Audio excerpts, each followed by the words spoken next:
Chapter 26-27. Jaya, so good.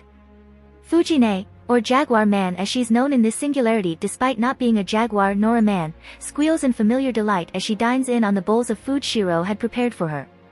He watches it all with a small smile, basking in the familiar warmth of those memories that seem to have happened so long ago. Of course, it hasn't even been a year since he lost his surrogate sister, but time seems to have quickened for him. Your nonchalance to all of this is quite incredible, master. Sasaki's monotone almost sounds exasperated, and Shiro shrugs. It's what happens when you've become used to having a magus of flowers and 3 other historical beings living inside your head. But the thought is a sound one. He did just witness Fujine. It was rather hard to call her Jaguar Man, pummel both Ritsuka and Mash into the dirt. He shouldn't even be entertaining the one who'd pretty much knocked out his master. After Fujine had introduced herself to them, they'd moved deeper into the jungle, now with Fujine acting as their guide. They soon arrived in Ur, a small town populated and protected by the surrounding jungle. Shiro didn't miss the overflowing smell of divinity in the area, one much more potent and powerful than Fujine's, but he kept himself silent.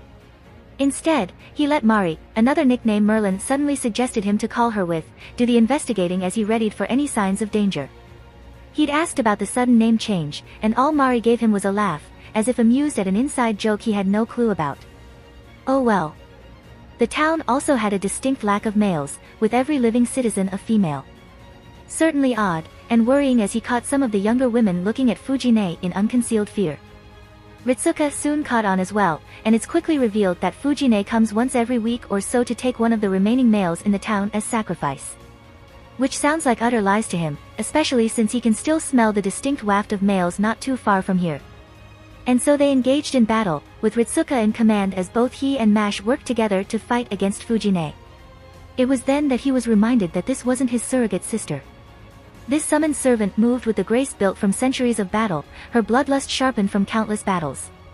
She may not be a jaguar nor a man, but the way she fought easily qualified her for those 2 terms. A fire burnt in the back of his heart, a regret over the things he would never truly get back.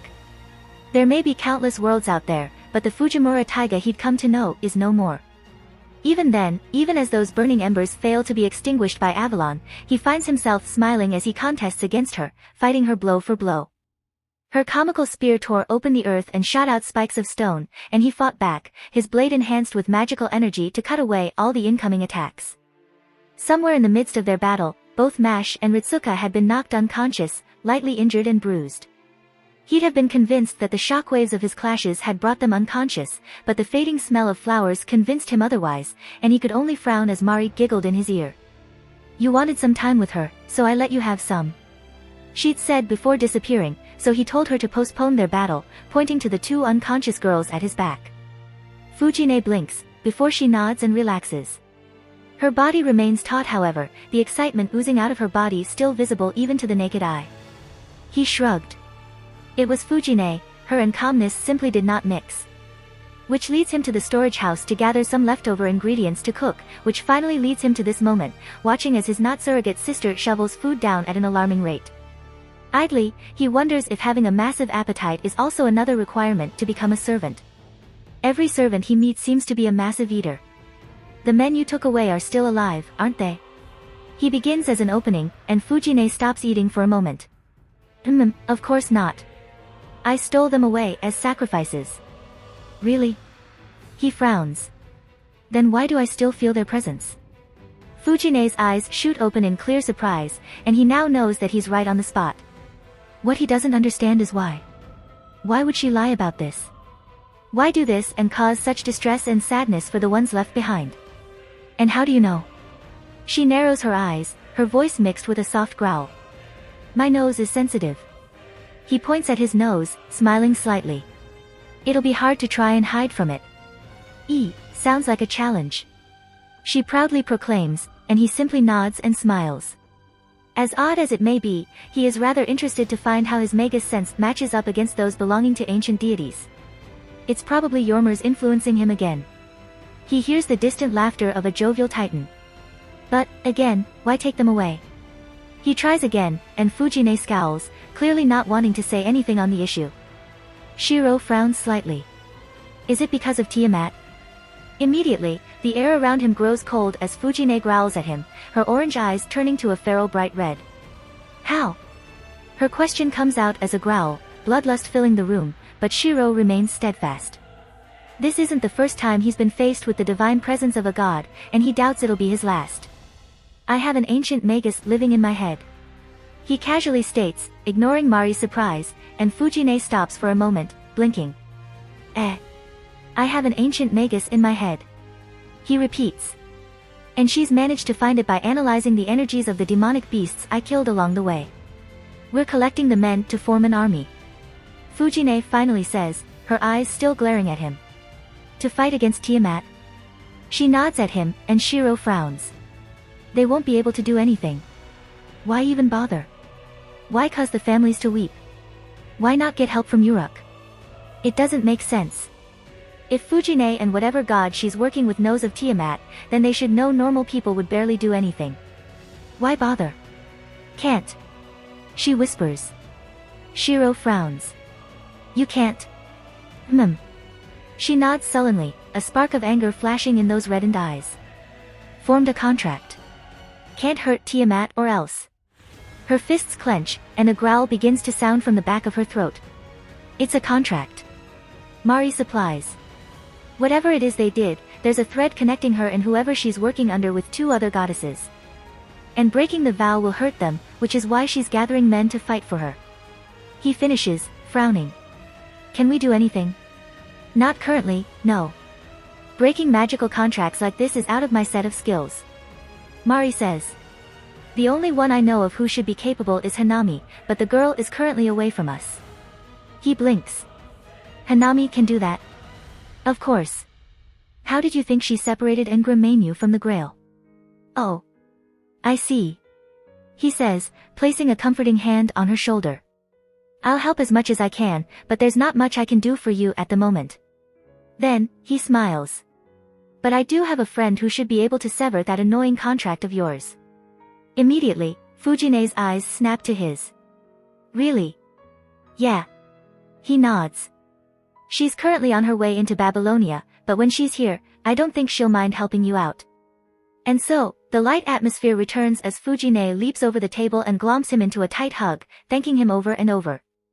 Shiro smiles, a part of his heart burning at the familiarity of this whole situation. Dimensional gap, LV%. A gap between worlds, a void where distortions caused by crashing boundaries are located. For most beings, this area would have been deadly. Any who step here will be torn to shreds, their innards twisted and grinded by the shockwaves of clashing boundaries. Their life would immediately be drained from the stifling abundance of magic in the air. Of course, you are affected as well, but as both a high human and a magician wielding the kaleidoscope, the effects have been dulled to a livable level. Due to the strange workings of the dimensional gap, all your stats have been reduced by 20%.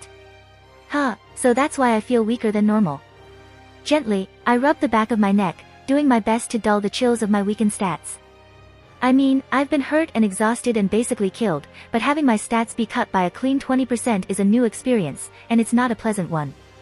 Nonetheless, at least I'm able to stay alive in this normally toxic place. This place is quite beautiful though, with the skies above a wonderful collage of swirling colors, illuminating the rocky surface down below. I'm not actually standing on stone though, but some otherworldly material created from the void coming together. It actually looks somewhat like the Grand Canyon, just with the rocks being grayish instead of reddish-brown and the sky a dazzling swirl of lights. Either ways, after I used kaleidoscope to jump universes, I arrived in this place. Saber and Gil don't really feel it, since they're somewhat stuck in a stasis, my newly attained skill freezing them in place so they don't have to feel the travel through the dimensional gap. Of course, I'm left out of that stasis since I still need to drive our way to where Shiro currently is. So, here I am now, placed within the void between worlds as I work to find the correct pathway to take. Thankfully, I have mental partition to allow one of my created consciousness to work on that while I rest up. Well, I say rest up, but it's more of me just lazing around while I let one of my thoughts do the hard work. Of course, I'm not going to sleep here or something. I'm not keen on letting down my defenses in a place like this, and there's a certain being not too far away that I'm very not keen on fighting, especially weakened like this. Actually, the guy's coming closer and closer as we speak. God damn it.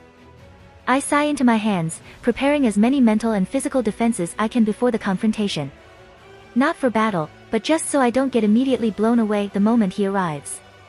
Well, that, and making sure my stoicism activates normally so I don't do anything too stupid. In the distance, a resounding explosion sounds, winds of primal strength blowing my way.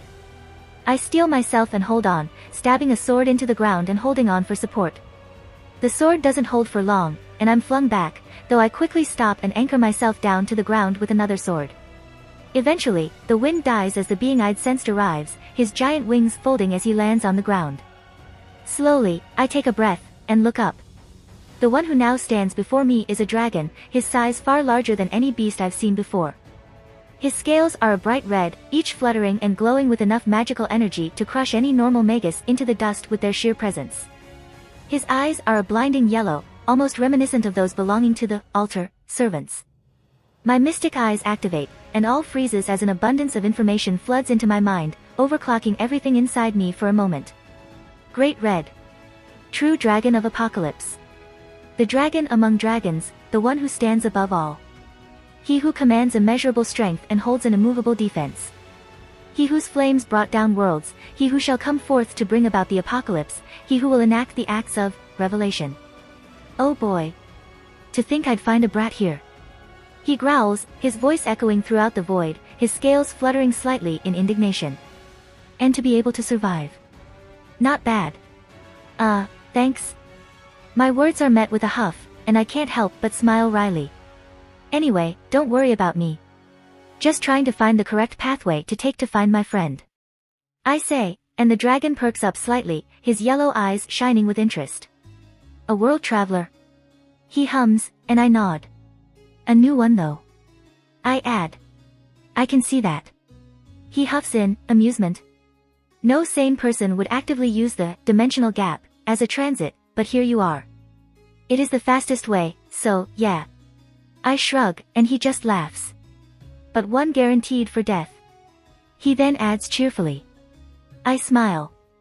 Well, I'm still alive, so all's well and good, yeah. I mean, I am weakened and all, but at least I'm still alive and kicking. And besides, Oh, okay, there it is. Finding the correct pathway didn't take as long as I expected. That's a nice bonus. Still gotta actually travel through the pathway though. Found your path. I nod to him, and Great Red simply huffs. Good. Then go. Alright then, see you later.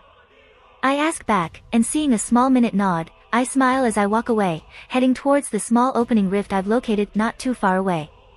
Great Red stares at the retreating figure, both watching in amusement and slight annoyance. After all, for a human girl, one not even past the age of 20 no less, had somehow managed to break into the dimensional gap, and lived is quite abnormal. But hey, that's what makes her so interesting, right?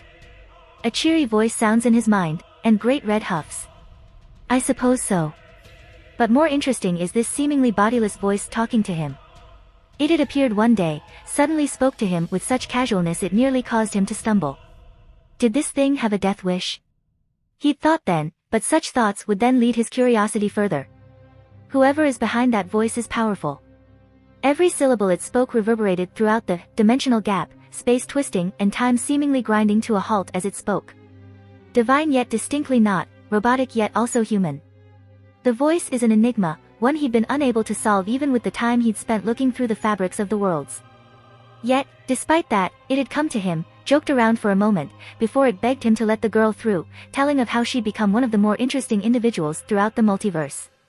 He accepted. After all, letting a human girl through the dimensional gap didn't really cost him anything. Of course, in return, he'd gotten it to form a contract with him, a contract born of magic and time, a promise to one day battle.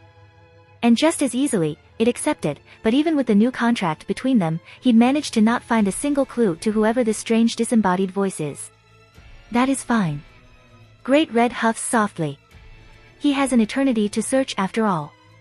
A divine spirit, is it? Gilgamesh narrows his eyes, contemplating, and Shiro nods in response. Yeah. She takes men from the village as sacrifice in return for the town's safety. I managed to drive her off, but... Shiro frowns. She wasn't going all out, and she isn't the one taking the sacrifices. Oh. Fuj Jaguar Man brings the sacrifices for another god.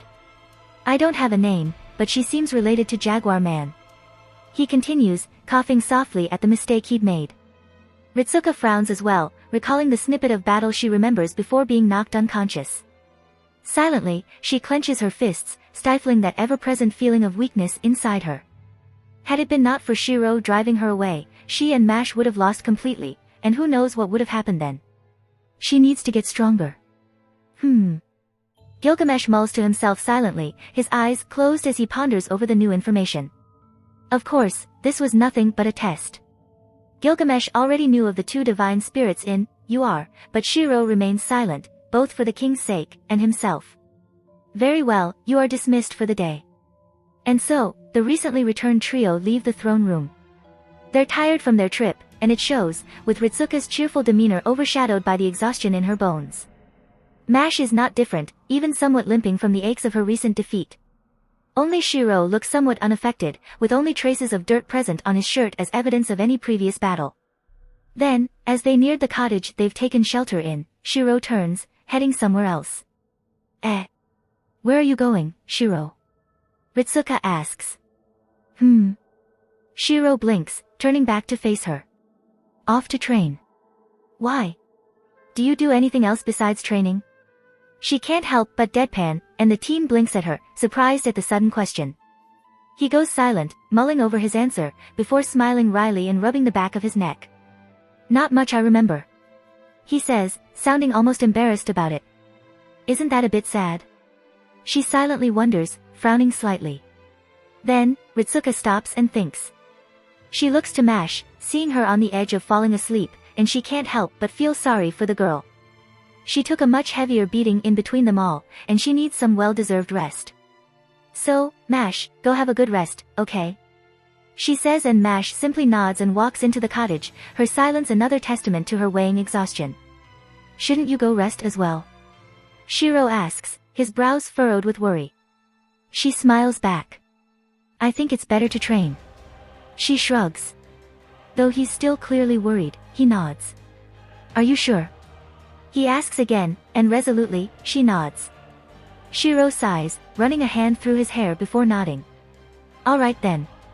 I'll continue with the basics and, I'll make sure to be gentle this time. He quickly adds, still somewhat embarrassed over pushing her so hard the first time around. Ritsuka only smiles, before her ears redden. Gentle this time. Your words, Shiro. Please. He actually did keep to his words. Throughout the night, there was no practical training, no simulated combat. They hardly even moved from the spot they'd gone to. Didn't make the session any easier though. In exchange for the lack of physical training, he led her to better her magecraft, spending most of the night training the most basic magecraft most magi would learn. For as much as Shiro claimed himself to be a third-rate, the explanations he gave were surprisingly in-depth.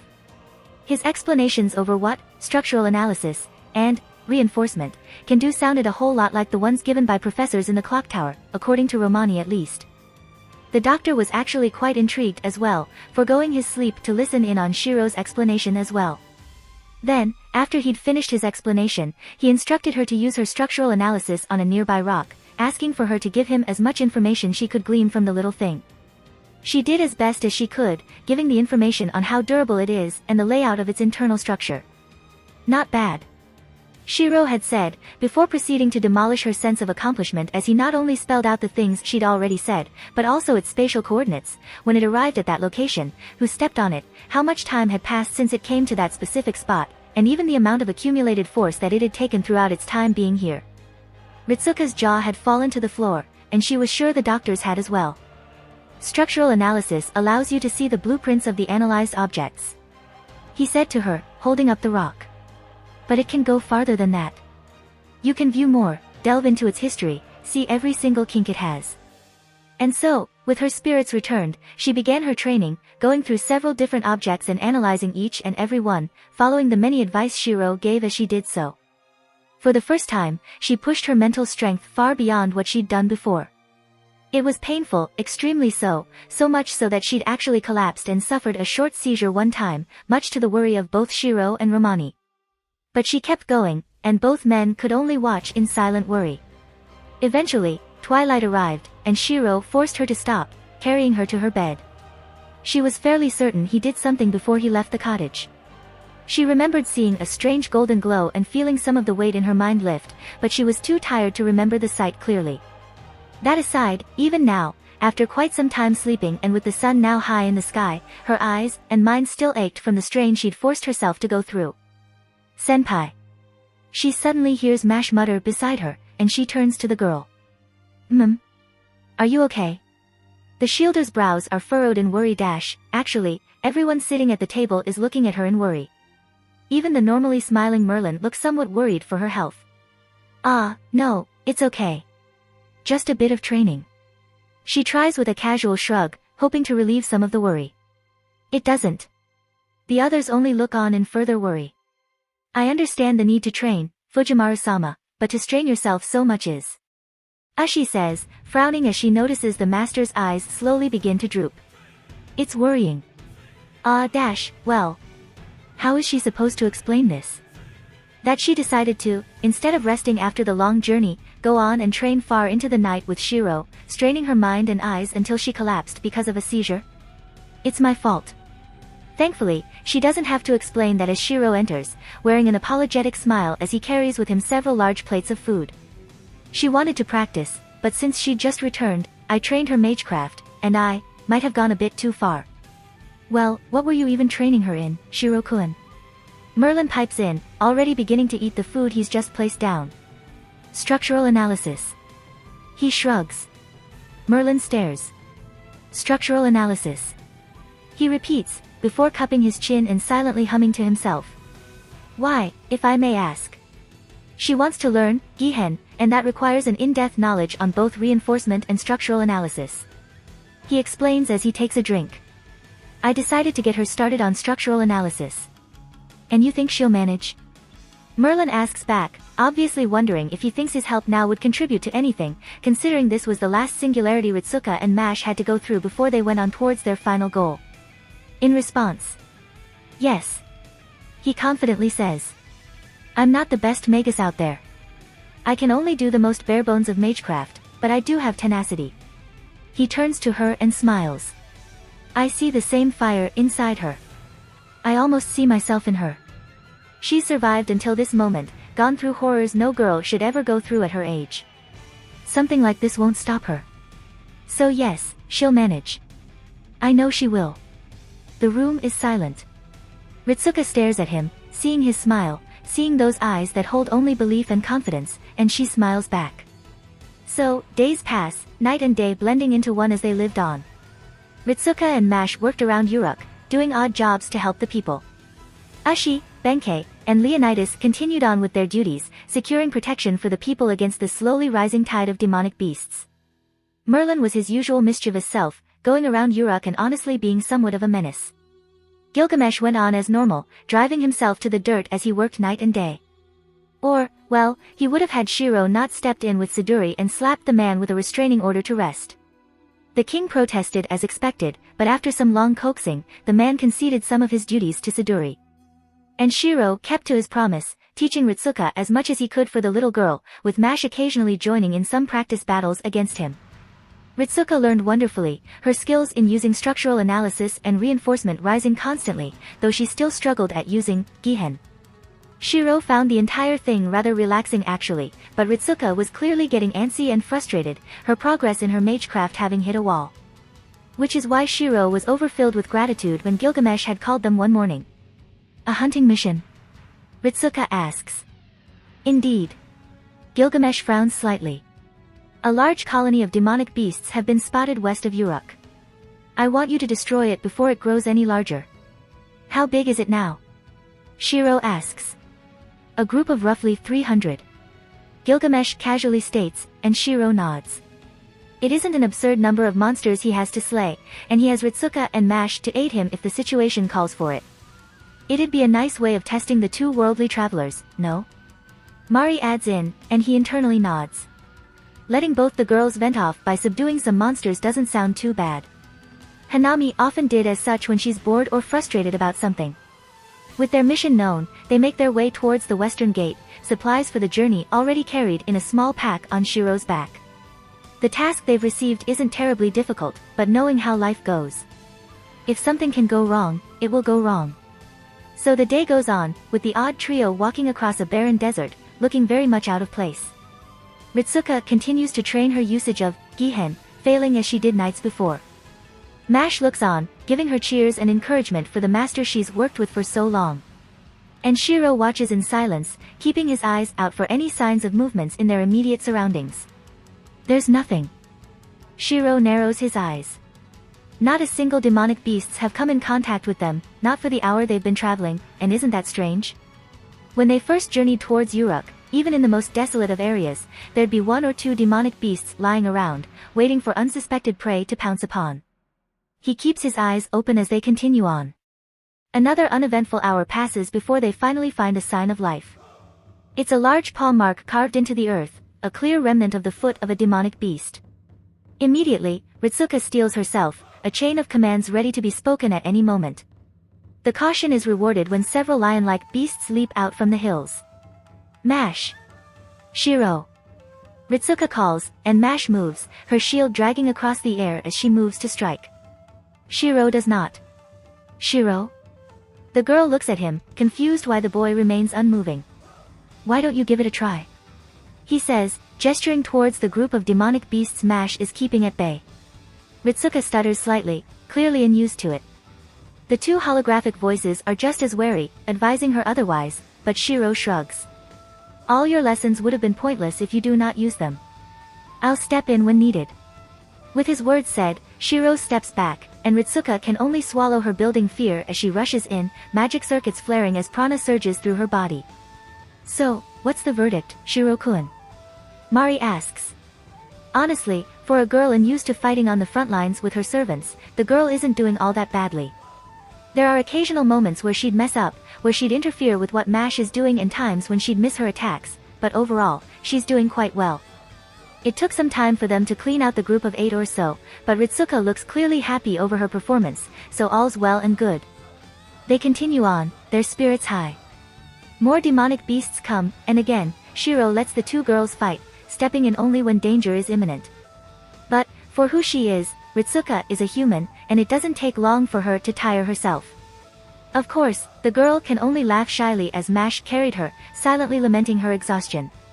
Shiro takes the helm of future battles for the rest of the day, beheading the demonic beasts with a single swipe of his katana. Hours pass, and after many instances of dirtying the earth with blackened blood, their task finally comes to an end as the head of the last demonic beast falls onto the dirt. Or it would have been over, had every cell in his body is suddenly alerted by an approaching presence. Magic circuits flaring, Shiro jumps before the two girls and calls forth his strongest defense. Avalon. Golden light wraps all around them in a translucent barrier of gold, just in time to protect them against a large blast of demonic energy. The barrier shakes slightly, even dimming as it holds out against the attack, and Shiro's eyes narrow. It's trying to corrupt Avalon. It doesn't work, of course. Such meager corruption is barely enough to do even a scratch. Then, just as it comes, the beam dissipates, revealing a strange black creature, made of a stalk-like torso, 4 claws, and a vertical mouth as its head, teeth widely displayed. Its black skin seems to almost sparkle under the sunlight, almost as if its body is made out of some strange combination of vinyl and latex. But what is truly worrying are the magic circuits it has, numbering in the hundreds and in a quality far higher than any he's ever observed. The sheer weight of its magic is terrifying. Shiro.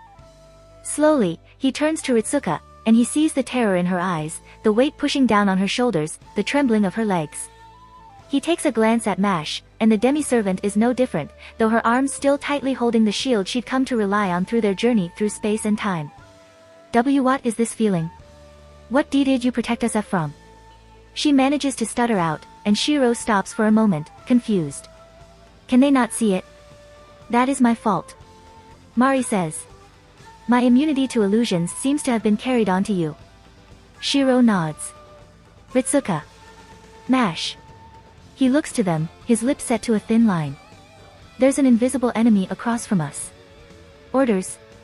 Ritsuka turns to him, takes a deep breath, and steadies herself. See, can you see it? He nods. She smiles. Take it down, and don't hold back, but escape if needed. The command said, he feels his desires synchronizing with hers, his powers heightened, and he smiles. Will do. The Kojiki Kaimitsu comes into his hands, his outfit switches to Okita's, his hair turns pinkish white and his eyes a pale yellow. Mumyu dash. One moment he's standing, the next he's flying through the air, his arm reared back as he prepares to strike. Magical energy fills into his sword, strengthening it beyond its normal capabilities. Sandenzuki. In a single instance, 3 powerful thrusts of his sword are launched, each aimed at the monster's chest. And it did hit. It just didn't do anything. Shiro dash. He quickly leaps away as an explosion of demonic energy, reminiscent of the taint from Ngramenu, expands out from it. He's uninjured, but wary. The thing managed to take Okita's noble phantasm and not receive any injury from it, surviving an attack not even a servant like Hercules managed to defend against. Be careful, Shiro. It has a barrier placed atop its skin. Ah, that's why. Can you take it down? Do you doubt my prowess, Shiro? Mari asks cheerfully. I'm perfectly capable. Shiro smiles wryly. Just do it. Alright. With his target clear, he brandishes his blade, the edge still glowing a bright green as prana surges through it. He'll need to stall for time. But the monster is intent on making such a thing as difficult as it can be. As if spurred by the previous surge of energy, demonic beasts begin to approach, their numbers reaching the hundreds. Shiro frowns. He would have been fine with such a number, but he still needs to stall the strange monster, and Mash and Ritsuka are clearly still trembling, still recovering from the weight they're experiencing. They're heavily outnumbered. Then shall we balance the scales, master? Okita's voice sounds in his ears, and Shiro quickly realizes what she means. Slowly, his lips curve up to a smile. Yeah. Let us. He's never actually used Okita's third and final noble phantasm, the one which symbolizes her history and legend as the captain and leader of the Shinsengumi. With a deep breath, Shiro takes a single step back, his empty left hand suddenly filled by a flag, written upon it the Japanese kanji for sincerity. He closes his eyes and breathes, thinks of those ancient warriors of old, remembers the emotions Okita holds for them, remembers who they are, and with conviction, he slams the butt of the flagpole down onto the earth and shouts with all his might. Makoto no Hana. All around him, golden light flutters down as they form into men of legend. Their garbs wave in the rolling wind. Their swords shine as they come out their sheaths. Shiro looks to them, to all of them, and he smiles. They stand in the hundreds, and he knows them all. With a fire burning in his heart, he opens his eyes and stares upon the approaching army of demonic beasts. His flag unneeded, it fades away, and aiming his blade at the beasts, he makes one single command. Attack the beasts. Leave that one to me. And so, the earth rumbles as the soldiers charge forward to meet the demonic beasts, with Shiro manning the charge against the opposing army. He comes upon the odd monster, his blade poised to strike, and swings. Wow.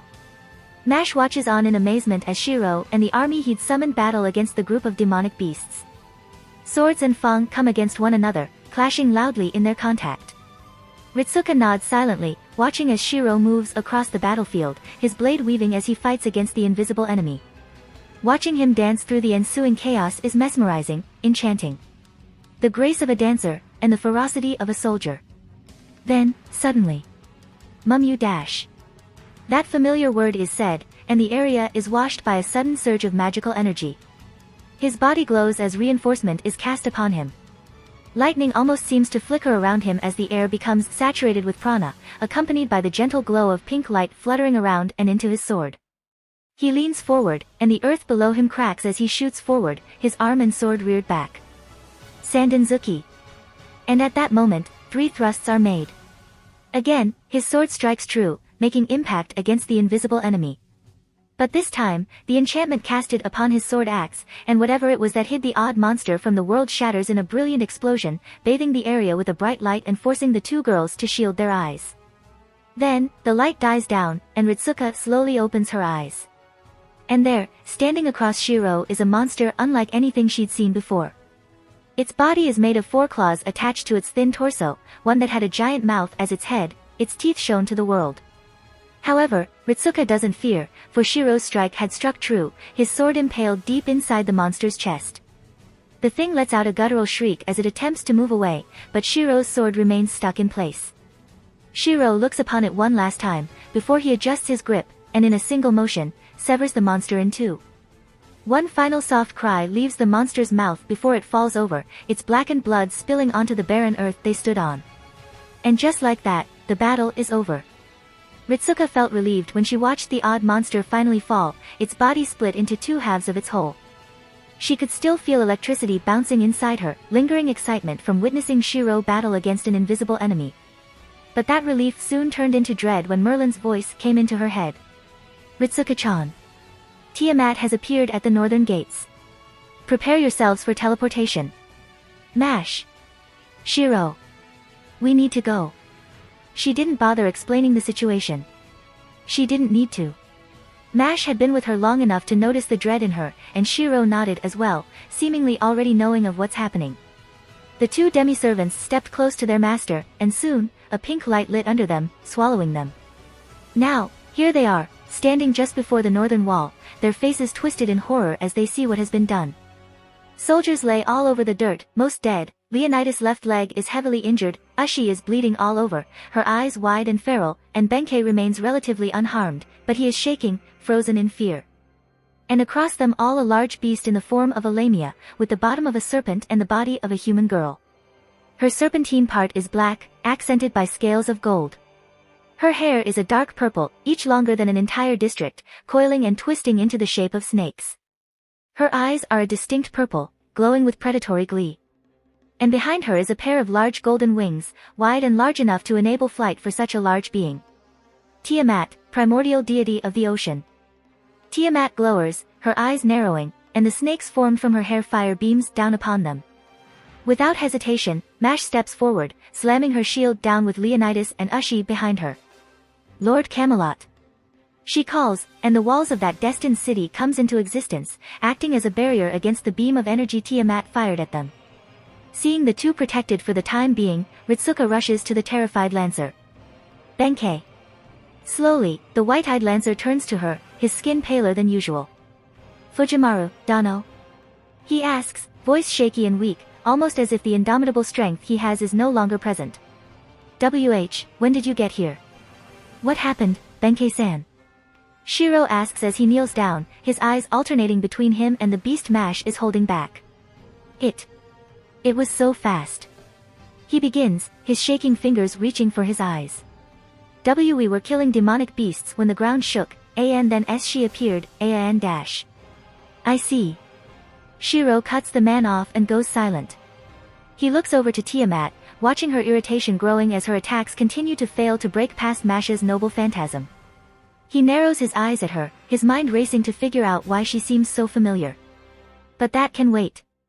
For now, he has an enemy to defeat. He stands up and turns, but before he can leave, Benkei latches onto his arm, tightly gripping his arm. And no. Please, run Shirodano. It's impossible. He shouts, fear and terror and worry bleeding into a mess of emotions. Shiro turns to him, frowning. And why should I? He says back, and Ritsuka turns to him, surprised at the bite his voice carried. Are you not Benkei? Are you not the one who stood by Ushiwakamaru's side as she fell in battle, living to tell the tale for the generations to hear? Are you not the man who wields 100 weapons to protect and kill? He narrows his eyes at the Lancer. Or is that all a lie? Benkei goes completely pale, his grip on Shiro's arm weakening, and he pulls his arm away, summoning his noble phantasm into his hand. Think of the answer, Benkei. He says, fusing with Okita's spirit before he rushes forward, wind and dust blowing in his wake. Shiro jumps up to the walls of Mash noble phantasm, and leaps, his blade glowing a bright blue as he rears his arm back. Tiamat snarls, lashing her tendrils of hair at him, but he easily dodges, making the hair his platform as he swerves around them. Soon, only an inch remains between him and her head, and with her eyes widening, he stabs his sword forward. 3 simultaneous strikes are sent, each crashing loudly and drawing blood. However, under her skin is a layer of scales, and his sword barely makes it into her forehead. He quickly wrenches his sword back and jumps away, in time to dodge an incoming pair of beams. But he's far from done. His katana glimmers and fades, and its place appears another blade, this one much longer. He grips it, raises it, and with Tiamat's growing scowl, Shiro makes 3 swings, sent at the same moment and towards a single point. The 3 swings come upon the wound he's made, and a painful cry escapes Tiamat's mouth as blood explodes from her head, accompanied by several scales Shiro's combined strikes had pulled out. Shiro lands and leaps back as beams assault the earth, raining down and digging chunks into the air. He makes it behind Mash's shield, and she deploys her noble phantasm again, the walls of Camelot coming to existence to block the incoming beams. He looks up, staring at the pained goddess, and the Manahoshi Zao fades as Okita's sword returns to his hands. He bends his knees, ready to leap forward, and he sees Tiamat's eyes flash red. Shiro dash. Got it. Immediately, he feels an unseen weight push down on him, trying to pin him down, but he moves in front of Mash's still active noble phantasm and calls upon Avalon. Golden light glows from all around him as the sheath manifests before him, deflecting the effects of the curse Tiamat's eyes had just set upon them. He, Ritsuka, and all the servants remain unharmed, protected by Avalon's light, but the rest of the still living soldiers are left to the curse's whims. Shiro watches in grim realization as the soldiers, both dead and alive, are turned to stone, the dirt and sand below them following suit as they turn a dull gray, hardened to stone. There are only a few beings capable of turning things into stone. Behind him, Leonidas huffs as his lips curve to a smirk. You are no Tiamat. The man says confidently, staring past Mash's shield towards the so-called Tiamat, seeing those purple eyes widening in alarm. I too am of a Greek origin, and there is only one beast whose gaze can turn those within it into stone. Isn't that right, Gorgon? The world seems to freeze as that name is said, and the now identified Gorgon growls, her hair lashing violently as anger and horror coils out of her. Do not call me that. Her voice echoes throughout the world as she roars at them, her eyes now fully glowing a feral red, and Shiro winces, his magic circuit straining as the curse reappears, returning to try and pierce through Avalon's light. But Shiro remains in place, hand held out as he maintains his grip over Avalon, making sure the noble phantasm remains in place even as blood begins to seep out of his skin. Gorgon continues to shout as the snakes formed of her hair gather, snarling as they fire off concentrated beams of energy. They make impact against Avalon, as well, beginning to pierce through its holy light, and Shiro sinks into the earth as the dirt cracks under him, his foundation slowly breaking. Then, Shiro, hold your ground and protect everyone. Ritsuka's command filters into his mind as the command seals on her hand glows. One of the limbs of the seal slowly fades to a dull maroon, and Shiro feels his power spike, his magic circuit burning as prana suddenly courses through his system like lightning. He channels it all into Avalon, and the light grows in response, turning brighter and wider. The air around them even seems to glow a soft gold, the beams passing through them weakened and even snuffed out. So this is what a command seal feels like. 3 chances to twist the world in your favor, 3 commands capable to be said to turn the tide of battle. The marking that ties the master to the servant, the one that signifies the bond between them. It feels nostalgic really, reminiscent of his time as Saber's direct master. Mari, are you ready? Thought you'd never ask, Shiro-kun. Mari's voice sounds in his mind, and he continues to maintain Avalon, as he watches a bright pink light glow from under Gorgon. Gorgon notices the glow far too late, and she snarls in pain as beams of light rise from the ground, piercing through her body and curving, almost forming into a birdcage that stabs right through Gorgon's body. The damage dealt is superficial at best, the scales hidden under Gorgon's skin protecting most of her internal self. But that matters not. The cage is made. Blooming casket. And the spell is cast. Gorgon cries out as she begins to burn. Skin and scales begin to fall apart, her ethereal purple hair turning dull, and the feathers of her wings are shriveling up, falling away. It's a simple spell really, one where the caster creates a small boundary that quickly fills with purifying magical energy. A fairly average spell, but against a beast created from the tainted mud of the gods. The effects are immediate. The spell lasts for but a second, but the damage is done. Much of Gorgon is burnt, parts of her skin and scales turned a charred gray, and she looks visibly weakened. However, Gorgon's eyes remain red, glowing with ferocity and fury, and he feels his skin crawl as he sees the quickly building energy within her, glowing outwards as an ominous dark purple glow. The energy soon forms into a shroud, boiling and lashing out, tearing pieces of the earth as it rampages. Shiro readies himself, Avalon, glowing to defend. Truthfully, he doesn't need to, for he hears a distant shout, one coming from an individual he knows very well. Excalibur. Down from the sky comes a burst of light, crashing upon Gorgon and breaking through the building shroud of energy she was forming. Gorgon cries out, pained and weary as the light falls upon her, breaking her being, the mud she'd built herself from burning from the light's purity. But then, Gorgon suddenly retreats, her form flickering before she somehow disappears, much like how Enkidu had disappeared before Shiro could strike him down. With the adversary gone, the battlefield falls into silence, and Shiro lets Avalon fade back into him as he lets out a sigh, his lips curling to a small smile as he watches a familiar blonde drop from the air, a regal sword held within her armored hands. She twirls, slowing her fall and lands gracefully, a small puff of dust brought up as she lands. And as she stands, she smiles at him. I hope I'm not too late, Shiro. He smiles back. Don't worry. He says, relief flooding within him. You're not. Avalon, the sheath of King Arthur, the ever-distant utopia from where hence she shall return. Ritsuka had only heard it mentioned offhandedly, taught of its significance, but this is the very first time she'd seen what the divine artifact can do. It's quite amazing really. For how strong Lord Camelot is, magical curses are perhaps the thing it defends the worst against. Gorgon's eyes turned red, and Ritsuka immediately felt her strength leave her, her magic circuits dulling as they froze. It was only when Shiro rushed forward and overlapped Lord Camelot with Avalon that the curse was stopped, and Ritsuka found her breath again. Then, she found her breath stolen again as a pillar of light slammed down from the sky, one made from so much purifying magic that it was almost suffocating. If she felt as so, how would have been for Gorgon, whose very essence clashes against such magic? Of course, she'd questioned where the attack came from, but the girl who'd gracefully landed before them answered that. And what a familiar girl it is. That's Dash. She hears Romani's shocked gasp from her comms, but she ignores it, instead staring at the girl. She sees her bright blonde hair, her sharp green eyes, the regal armor she wore over her blue garb, and the glowing sword she held in her hands. She is, without a shred of a doubt, King Arthur. Ritsuka smiles wryly, feeling somewhat awkward as she tries to push away the thought of the other King Arthur she's met, the one who wields a sword glowing an ominous black, her weapon swung with the conviction and strength of a lonely tyrant. Both servants are different, complete opposites to one another, but she can't help but feel a shiver of fear as she stares at the saber that had just fallen from the sky. Shiro. Your hand. Huh. At Saber's words, Shiro takes a glance at his hand, seeing the cracks lining up his arm and the blood running down from it. Huh. He repeats, before a golden glow begins to shroud the wounded arm.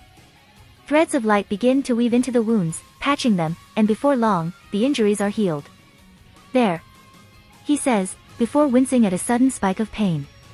Saber is instantly by his side, her brows furrowed in worry. Shiro gives her a small smile. My arm's healed, but the nerves are still somewhat frayed. Gorgon's curse did quite a number on me. I'll be fine. Saber is clearly unamused. Slowly, she gives him a smile, but Shiro can only shiver slightly as he stares at those eyes that promised pain. I'll be fine, you say. Last time you said that you collapsed and slept for 2 days. She says sweetly, tightening her grip on the boy's shoulder. I find myself unconvinced, Shiro. He coughs lightly. I dash. No heavy fighting or training for 2 days. Ack. Shiro recoils, the sheer thought seeming to hurt him. But dash. Not hearing it. Ritsuka can't help but chuckle awkwardly as she watches Saber strike Shiro down with her words. It's almost as if she's back in Chaldea, watching some random rom-com she and Romani had found on the internet. She looks over to the rest of her contracted servants, and she sees similar expressions of confusion and amusement, with Leonidas being particularly interested in watching the two's dynamics, chuckling all the while. In the end, Saber ultimately wins, with her threat of booting Excalibur up his bottom being the one to finally end the conversation. Ritsuka tries, and Saber finally notices her, blinking in surprise before she walks over to her with a smile. Sorry, I lost myself slightly. I am Arthuria Pendragon, though I prefer to be called Saber. I am Shiro's partner. She coughs lightly at the mistake. We were separated when my charge was taken away by a mage I very much need to kick in his bollocks. Distantly, in the throne room of Uruk, Merlin feels a chill climb up his spine, followed by the unexplainable urge to apply protection spells upon his genitals. And upon the tower within the ever-distant gardens, Mari chuckles warily, enclosing the many windows upon her tower with layers of spells. Okay. Ritsuka blinks, shelving that strange quip Saber gave for later. But, you said he was taken away. Saber nods, and she continues. Then how did you get here? That's... Saber begins, unsure on where to begin. I believe that's a tale better told once we're behind the walls. I doubt I can give my tale with the looming danger upon us. Ritsuka nods, and they soon head back towards Uruk, with Shiro supporting Leonidas and Benkei carrying the injured Ushi. The travel back is mostly filled with idle chatter, detailing the often funny circumstances Saber and Shiro landed themselves in. Oddly, Ritsuka learned more about Shiro through those funny drabbles than she had throughout the past several days. Which is somewhat embarrassing actually, considering the many chances she could have used to learn more about the demi-servant she'd contracted with. She learned that he has a family, an adopted one, and that his cooking skills came from a necessity, mostly because his father was an absolute homewrecker when trying to cook. She learned that he's an apprentice, learning under a magus called Tsunaka Hanami. They didn't explain much about who she is, but they did talk of her astounding skill and strength. She learned of his love of swords, with him cheerfully retelling the tales of the many swords he'd seen displayed in the museums he visited. She also learned of his skill as a technician, being the one to fix the many appliances that happened to break down as he lived with his adopted family. They soon reach Uruk's throne however, and their idle chatter comes to a stop as they stop before Gilgamesh, staring at the new individual with interest. Said individual barely cares for the inquisitive stare, her eyes instead taken by the figure not too far away, his face pale and dripping with sweat as he slowly backs away. Hello there. Hello there. She whispers back, her voice dripping with venom, and Merlin lets out another way chuckle as he continues to step back. Saber smiles sweetly, taking several steps towards the frightened mage as she brings out her favored sword. And may we talk this out, my K-King? Saber hums quietly, before she smiles at him. No. Ack. And so, it was on that day that the famed magus of the Round Table received a very powerful burst of light towards his genitals, one that would render him unmoving for several hours and one that would forever scar him. Gilgamesh huffs in amusement, before he turns back to the returned master. Welcome back, Master of Chaldea. She nods and begins to explain what's happened, retelling the mostly uneventful journey towards their target, of the strange invisible monster Shiro fought and slain, and of the battle against the recently identified Gorgon. Gilgamesh listened to it all with a thoughtful frown, thinking of what he'd just heard. And she simply disappeared? He asks, and Ritsuka nods. It's similar to what happened with Enkidu. Shiro adds. No magical energy, no signs, nothing. I see. Gilgamesh says, pondering over the things he'd heard. You are dismissed. Rest and heal. And with those words, they all leave towards their homely cabin, with Saber dragging an aching Merlin back with no care for his being. There, Leonidas and Ushi are gently laid atop a bed, resting as Shiro uses Avalon's light to heal the injuries they'd garnered from their fight. Benkei drags out a chair and sits, silent and regretful. Mash and Ritsuka take their own seats, and Saber sighs as she takes a seat, ready to begin her tale. Merlin's left cold on the floor, his groans of pain left unheard. A couple nights ago, Shiro disappeared in a flurry of flowers, carried here by him. Saber begins, glaring at the groaning magus before continuing. I'd immediately alerted Hanami as to this, and she soon arrives with Gilgamesh in tow. Gilgamesh? Leonidas asks. But is the king not there upon the throne? It's, a different Gilgamesh. A female one. She says. Most listening blink, surprised, and Saber explains further. Just as there are infinite worlds created from the root, so are there different versions of ourselves, recorded within the throne of heroes. I see. Leonidas finally says, frowning thoughtfully as he tries to picture how Gilgamesh would look as a woman. Either way, I'm not quite sure on the details myself, but Hanami had explained something about using my connection to Shiro as a reagent to precisely detect this singularity's locations before Hanami cast a spell that brought us here. Wait, you mean this Hanami can travel between worlds? Romani's shocked shout cackles through the comms, and Saber nods, giving a sympathetic smile. I understand the surprise. I myself was when she'd suddenly announced her capability of doing so out of nowhere, but, well, Hanami herself is a rather strange magus, and I've gotten rather used to her antics. Saber smiles slightly, remembering that awkward talk she and Hanami had when they conversed for the first time. Wait. But where are they now? Shiro asks, worry bleeding into his expression. Are they okay? Do not worry, Hanami and Gilgamesh should be fine. Hanami had sensed a threat enclosing upon you and offered to send me in early. She mentioned that it'd take her a couple more days before she'll finally manage to make her way here. She says, before adding, oh, and she extends a hello to you as well, Fujimaru-san. Ritsuka blinks. How did she know my name? Ritsuka is fairly sure she'd never actually introduced herself to the saber, which is rather rude, now that she thinks about it.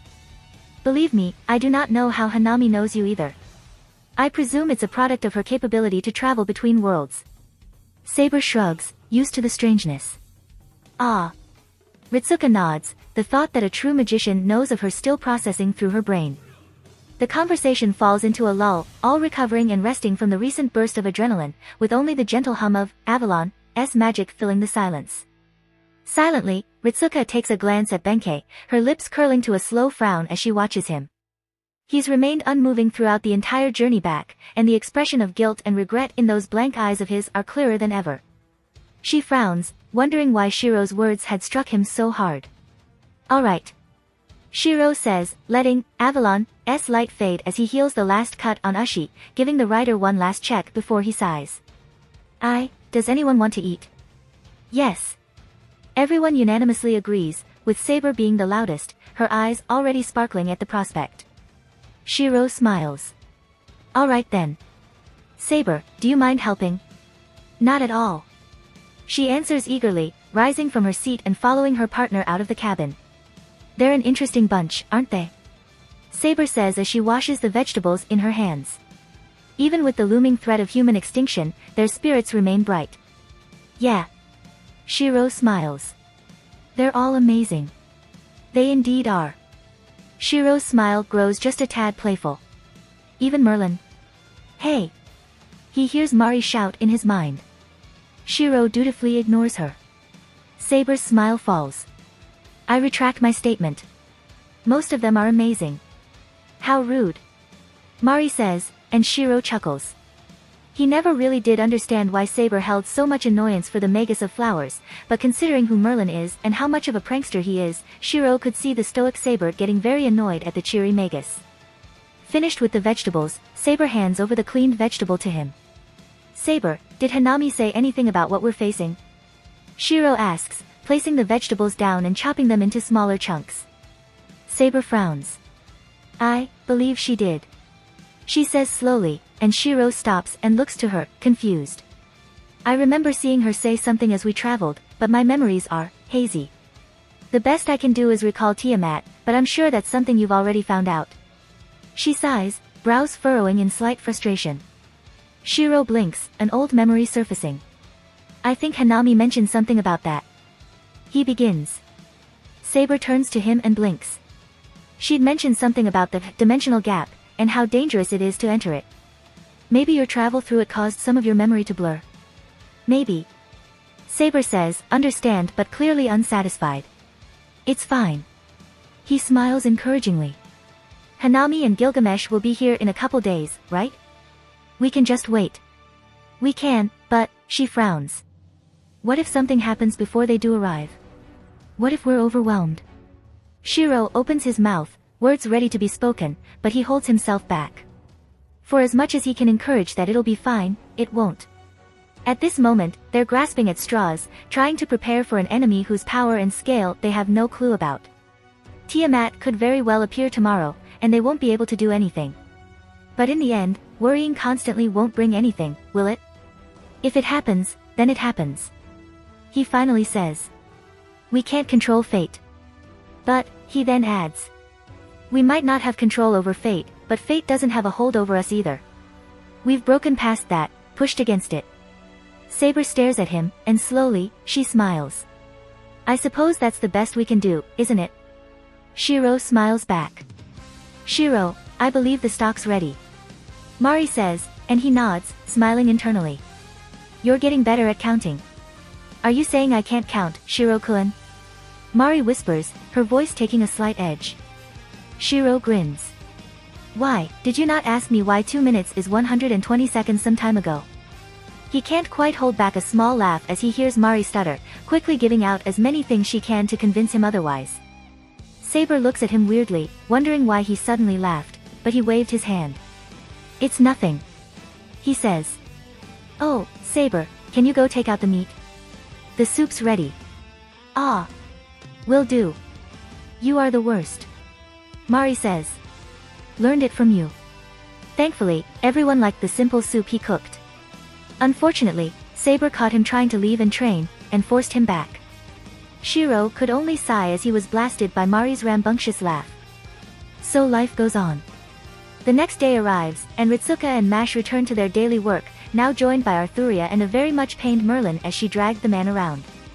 Ushi and Leonidas remain at the cabin to rest, with Benkei as their guardian, watching silently. And Shiro continues his work in the large kitchen, helping the citizens of Uruk cook their meals. The expectant, and even revenant stares from the people made him slightly uncomfortable, but he busied himself with the cooking, doing his best to ignore the many taunts Mari gave him along the way. Worry still grips his heart, however. After the retreat of Gorgon, the number of sieging demonic beasts suddenly spiked, and now the dingers mounted upon Uruk's walls are being used near constantly, firing many of the magical weapons Gilgamesh had lent to the people. The concern for an ever-decreasing ammunition is higher than ever. Which is why when Gilgamesh had asked him to aid the blacksmiths in creating more weapons to fire, Shiro obliged. Of course, he'd never forged anything in his life before, and no matter how similar his magecraft comes to it, the true process is still very much different. But he became used to it quickly, aided by Yormer's knowledge of the craft. Again, he asked how the Titan came to know of said knowledge, and he merely laughed and waved it away. A problem soon arose, however. Forging weapons from iron would be easy, but ultimately useless.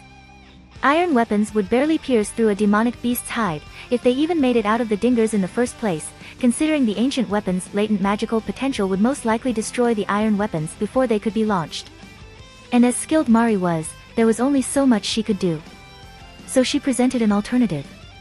Why let the demonic beast's blood go to waste? It sounded insane, but the more he thought of it, the more sense it began to make.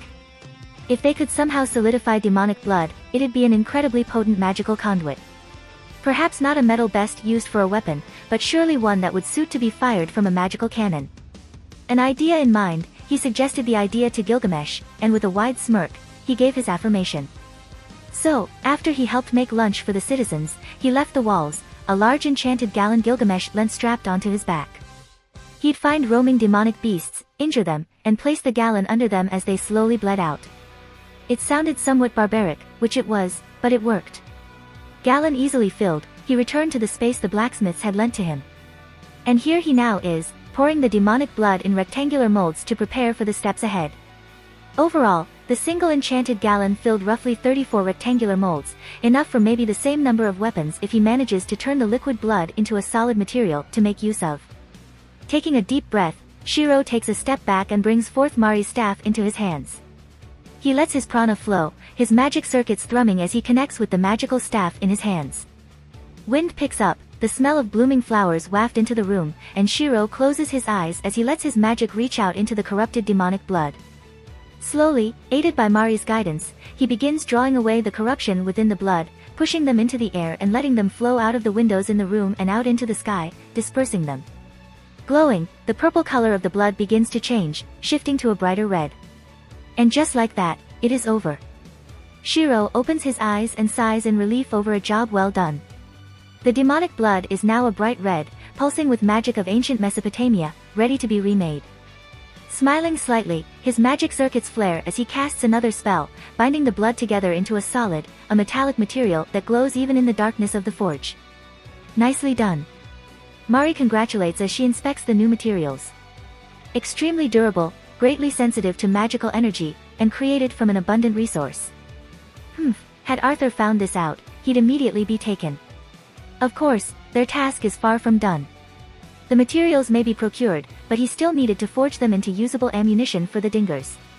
So Shiro returned to work, popping the new metal out of their molds and began forging them into weapons, with Yormer's guiding hand as his helper. Forging felt oddly relaxing actually, similar to how he feels if he was spending his time cooking.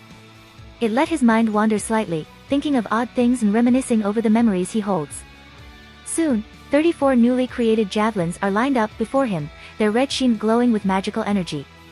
It doesn't take long to realize that he's essentially made 34 similar magical weapons, with no previous experience. It didn't even take all that long. With a wry smile, he placed all the newly forged javelins into the gallon and carried them up into the castle's throne room.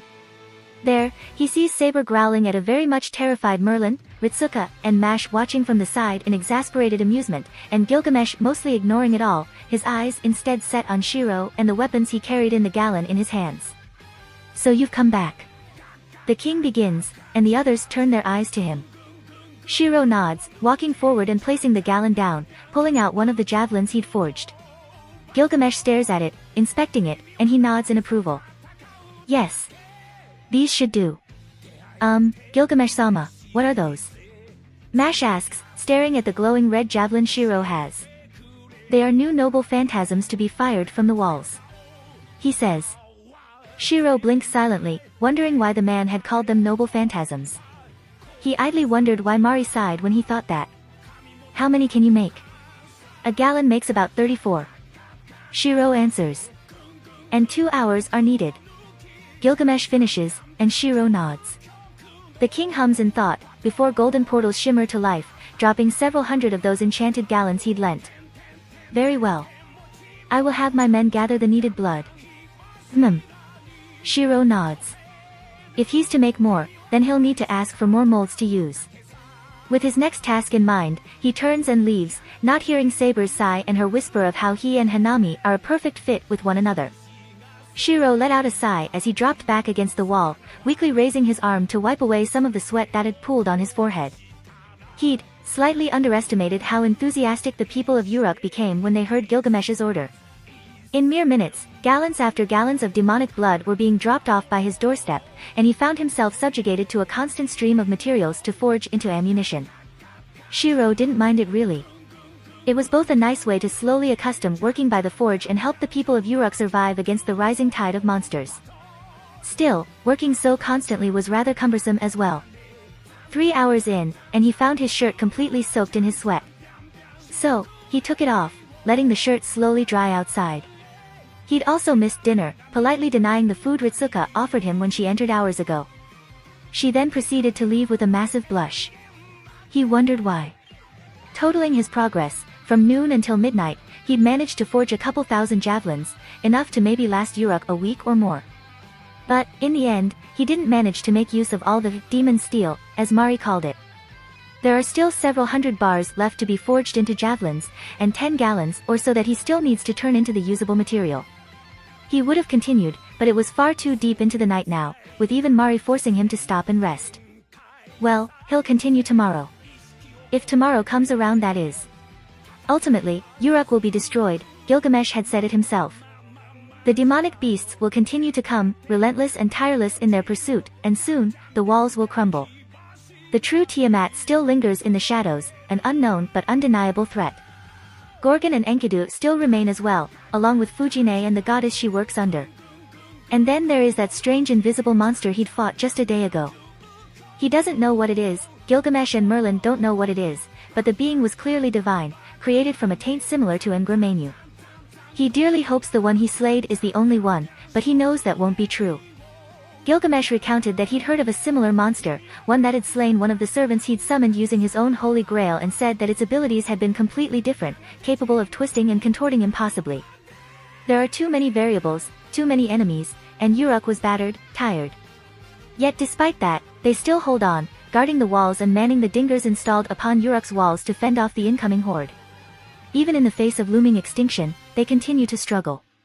It's admirable, and familiar, and Shiro can't help but smile as he lets his eyes close.